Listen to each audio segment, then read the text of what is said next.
to put a square peg in a round hole. This was a tale of two halves. A tale of two halves. A half where the Indiana Fever let Jordan Canada have wide open shots, and a half where they decided to play defense and shut Jordan Canada down and not let Ryan Howard get off. Interesting. A half where we had Caitlin off ball and sitting a lot, sitting on the bench, rotting away in the first half, and the second half where, oh my God, she's in the game. Oh my God, they're giving her the ball. That look of pure disbelief on the Atlanta Dream coach's face said it all. Total defeat. Absolute helplessness. When the final buzzer sealed Indiana Fever's 99-82 demolition, his expression screamed what every WNBA coach fears admitting. There is no blueprint for Caitlin Clark. Obviously, tough game. I thought we had a good first half. We were really competitive. Second half, we just had so many defensive breakdowns, and give them credit. They were getting extra possessions, and those extra possessions were turning into points just about every single time. So, just valuing ending their possession. It's not enough to force a tough shot. We got to come down with the ball.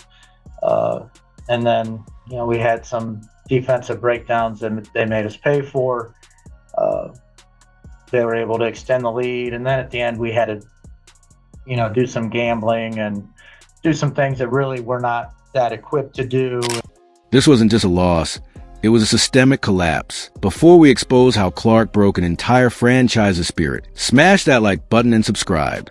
Your support fuels these truth bombs. The Dream actually thought they had a chance early. First half, competitive. But here's where they made their fatal mistake. They assumed Clark could be contained through physicality. Hands grabbing, bodies colliding. They treated her like a tackling dummy. Yet by halftime, she'd already racked up 5 assists through the mauling. Then came the third quarter and the great unraveling. They were manhandling Caitlin Clark early in that game. Like, they had 2 hands on her. They were fully getting into the we are grabbing her and we don't really care. Like, that was their goal. Their goal was they were out there to maul Caitlin Clark. They had they had absolutely no intention of doing anything other than mauling Caitlin Clark. What happened next exposed a dirty secret about Clark's 9th best point guard ranking.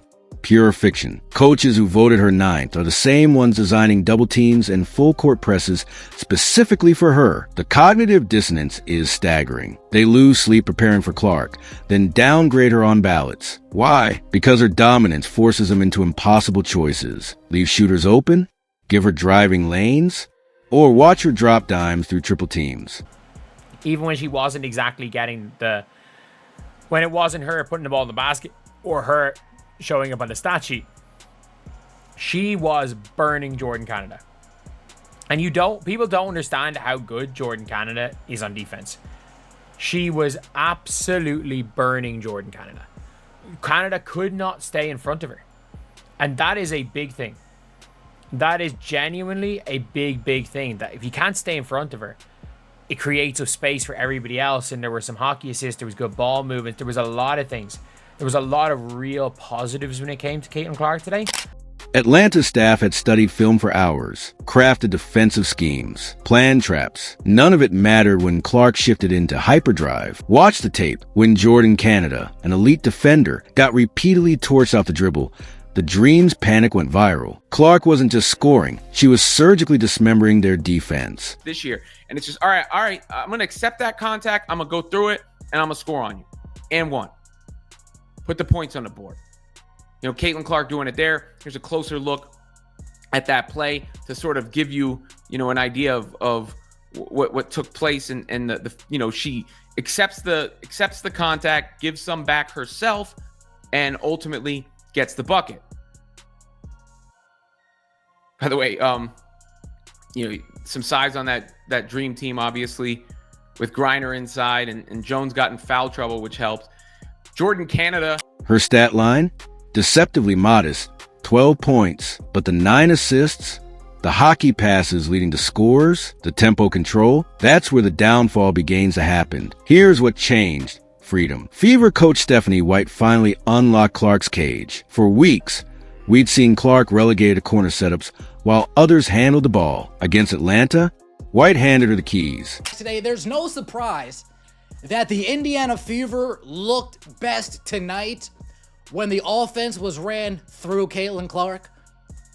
There's no surprise that the offense looked best tonight when we pushed the ball off of a make, pushed the ball off of a miss. There's no surprise that the Indiana Fever looked best tonight when Caitlin Clark was surrounded by players that don't have an ego, surrounded by players that said, I'm going to be MVP of the WNBA this year. You see how easy it is when you just let Caitlin play ball and others follow suit? Fast breaks after makes. Transition attacks off misses. Suddenly, Clark operated like an Iowa-era hurricane again. And the results were terrifying. But the real story wasn't in Clark's numbers. It was in the reactions. Teammates moving without ego. Aaliyah Boston clicking in two-man actions straight from the Stockton Malone playbook. Kelsey Mitchell getting cleaner looks. Even role players like Sophie Cunningham exploded. An inconsistent ride for Indiana and for Clark as well, who's had to fight through a lot of injuries. But I think the encouraging thing from Cece was the fight that she showed on the floor. Clearly, she's not quite at 100%, still working her way back, hasn't found her three ball yet, but what she did was attack. She used the physicality against the defenders by putting her head down and going to the basket. That opened things up for her playmaking, which of course is another genius aspect of her game. Once that started clicking, the Fever ran away with things. Sophie Cunningham was everywhere. Clark had it going with Aaliyah Boston again. Kelsey Mitchell was cooking. And all of a sudden, you look up and the Fever are lighting up the scoreboard. Because Clark's gravity warps defenses. They overhelp. They forget shooters. They collapse and tumble down by the pass. Let's be clear, Clark did this at 80% health. A quad injury, groin strain. Yet she adapted. When her three ball wouldn't fall, she attacked the rim, drew contact, created chaos. This evolution should terrify the league.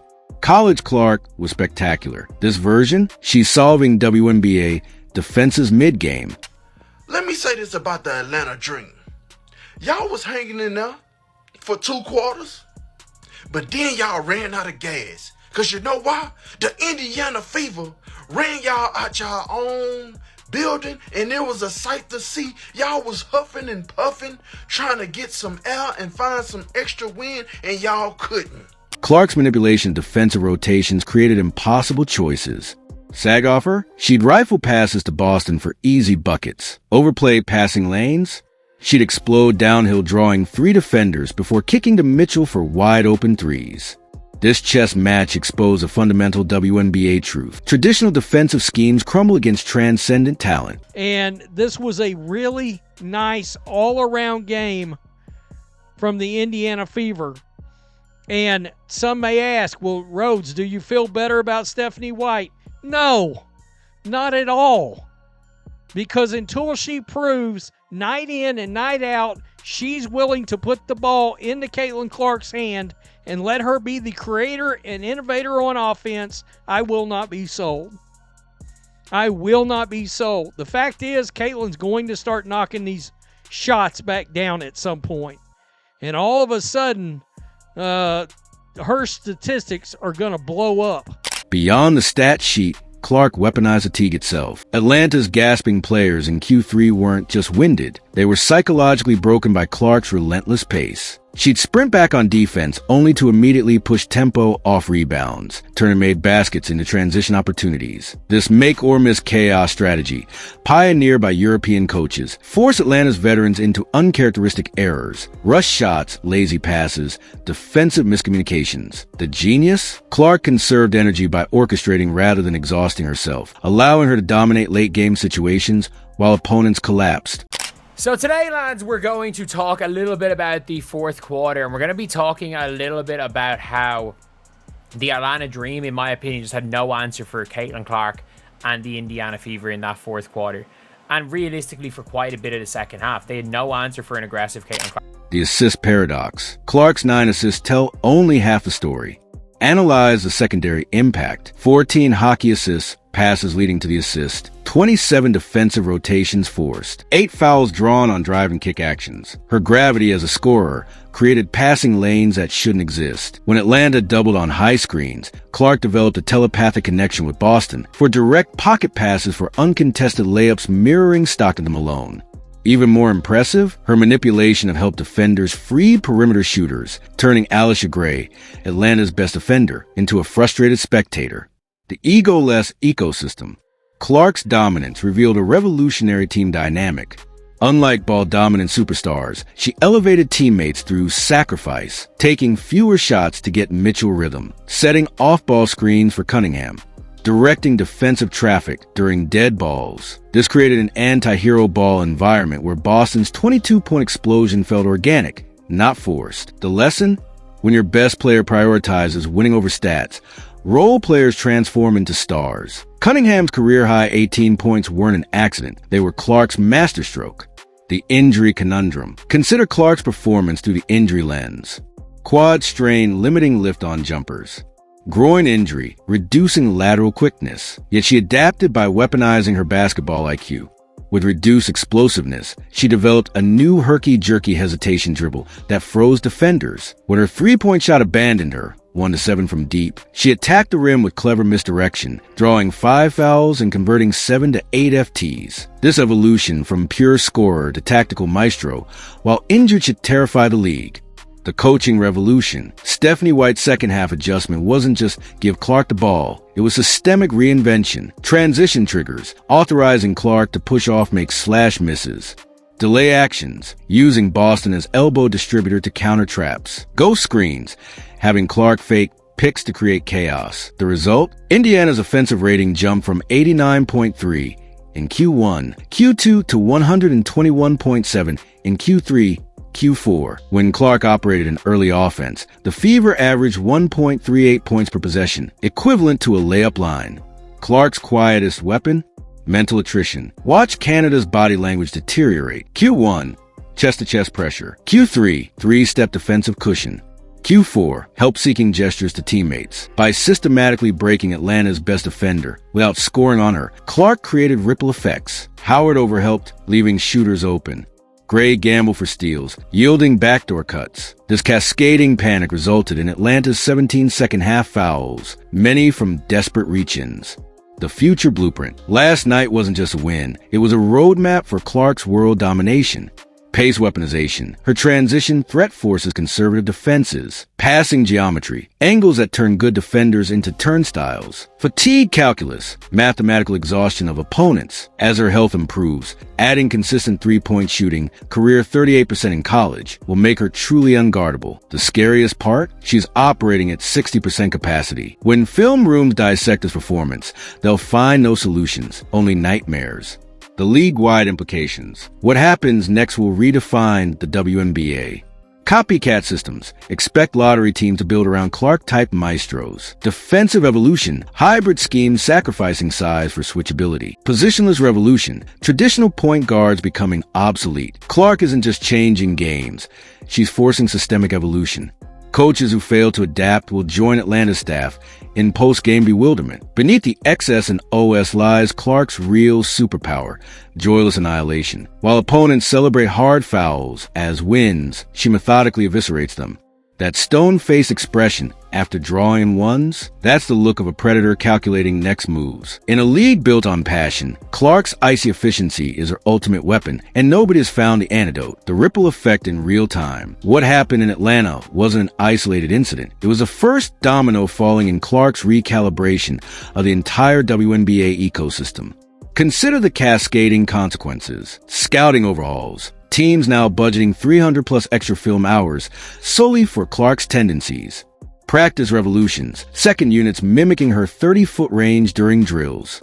Roster construction, general managers suddenly prioritizing switchable defenders over traditional posts. This seismic shift occurred before Clark even reached her 15th professional game. Her gravitational pull extends beyond arenas. Merchandise sales spiked 740% in opposing markets during Fever road games. The Clark effect turns road games into homecomings. The conditioning catastrophe. Clark's most devastating weapon isn't her shot, it's her pace calculus. By forcing opponents into 18% more defensive slides per possession, 23 additional full court sprints per half, 40% longer average defensive stances, she manufactures fourth quarter collapse. Atlanta's starters average 2.3 miles per hour slower in Q4 than their season average. The physiological cost of tracking Clark's perpetual motion. This isn't basketball. It's competitive torture. Notice how Clark neutralizes trash talk. Phase 1 allows defenders to celebrate stops after difficult shots. Phase 2 exposes the same defenders with consecutive hockey assists. Phase 3 forces them into help-dependent defensive assignments. By Q4, opponents' chirping dissolves into labored breathing. When Alicia Gray mocked Clark's first airball, Clark responded with 7 consecutive playmaking actions targeting Gray's defensive assignments. Gray didn't speak again until post-game showers. The development accelerant.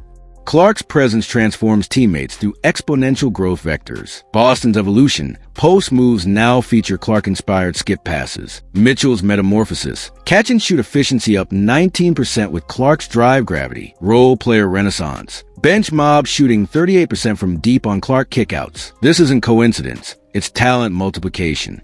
The Clark coefficient elevates ordinary rotations into elite units through sheer gravitational distortion. The future-proof blueprint. What comes next will rewrite coaching Bibles. Defensive singularities. Triple teams that still can't contain her passing vision.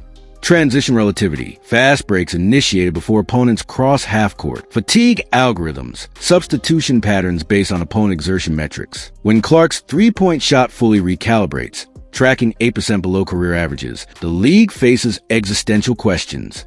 Can rules contain her? Should they?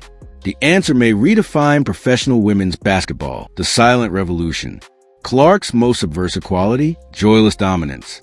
While rivals perform celebratory rituals after routine plays, Clark directs defensive rotations during free throws, diagrams plays during timeouts, studies substitution patterns mid-possession. This machine-like focus creates psychological vacuums.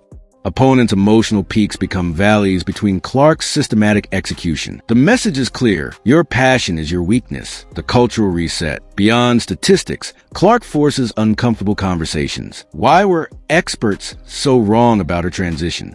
What biases colored the 9th best ranking? How many franchises regret draft decisions? These questions linger in every post-game presser. Coaches now face interrogations about Clark preparedness instead of game strategy, a paradigm shift in media dynamics, the unavoidable future, 3 inevitable outcomes, statistical anomalies, triple-doubles becoming routine occurrences, rule re-engineering, potential arc extensions or defensive zone reforms, global recruitment, international prospects modeling games after Clark. The WNBA either adapts to Clark's reality or risks obsolescence. Traditional positions, defensive schemes, and developmental pipelines face extinction-level events. What emerges will bear Clark's DNA. The calibration period. What we're witnessing isn't just improvement, it's exponential recalibration. Clark's current slump, 38% FG, 32% 3-points, is actually a terrifying diagnostic phase. Shot re-engineering, subtle elbow adjustments for WNBA range consistency, footwork replication, repatterning her step backs against elite closeouts. Load management, conserving energy by taking 23% fewer off-dribble threes. These aren't weaknesses. They're software updates. When her muscle memory completes recalibration, the league faces a system crash. Progressive mastery metrics, tracker refinement through invisible benchmarks, processing speed, reads defenses 0.2 seconds faster per game, error correction, turnovers reduced by 41% since opening night, foul baiting, draws 2.3 more shooting fouls per contest. The scariest part? These gains occurred while managing injuries. Healthy Clark won't just dominate, she'll rewrite record books midseason. The coming storm. Visualize the cascading effects when her 3-ball reactivates. Help defense collapse. Sagging defenders create passing lanes for 12+ assists nightly. Pick your poison dilemmas. Trapping triggers Mitchell/Boston scoring explosions. Transition annihilation. Pull-up threes off her bound become unstoppable weapons. Coaches currently scheme for Clark version 1.0. They're unprepared for 2.0's lethal efficiency update. Her injury recovery hides a brutal reality. Quad stability. Medical data shows 91% strength recovery. Groin elasticity, cutting mobility restored to NSAIL levels. Cardio base, practice metrics reveal 12% endurance increase. Once maintenance minutes lift, expect fourth quarter takeovers where opponents literally stagger from exhaustion. The data prophecy, advanced analytics forecast doom for Clark's detractors. Shooting regression, 85% likelihood of 3 PT%, rising above 38% by All-Star break. Usage surge, projected 7% increase in clutch time touches. Efficiency leap, true shooting percentage expected to jump 9 points. These aren't opinions, they're mathematical inevitabilities baked into her development curve, the mentorship multiplier. Quietly, Clark's absorbing veteran wisdom. Boston's post secrets, using seals to create drive gaps. Mitchell's footwork, adding hesitation gathers to her drives. Cunningham's physicality, learning to initiate contact. This knowledge fusion creates something unprecedented, a generational talent weaponizing others' experience against them, the competitive catalyst. Notice how ninth best disrespect fuels her. Film session obsession, studies double team tapes 90 minutes daily. Weakness targeting, shoots 500 left-handed finishes after practice. Trash talk archives, keeps digital folder of critics' quotes. This isn't just motivation, it's forensic preparation. Every slight becomes tactical ammunition. The league's point of no return. 3 irreversible thresholds approaching. The 40-point tipping point. When she drops 40 plus, the rookie narrative goes away. The triple-double standard. Consistent October 15th. 10 games reset expectations. The rules reckoning. Discussions on moving the 3-point arc. After these events, basketball fundamentally changes. The aftermath. When Clark's final form emerges, expect. Franchises tanking for Clark-like prospects. Coaching staffs fire for failing adaptation. Rulebook committees holding emergency sessions. What seems like hype today becomes tomorrow's basketball doctrine. If you think this domination was a fluke, you haven't been watching. Clark doesn't just win games, she humbles entire franchises. The Dream won't be the last team left speechless. Drop a comment. Which coach gets exposed next? Smash subscribe for the next breakdown. This revolution's just heating up.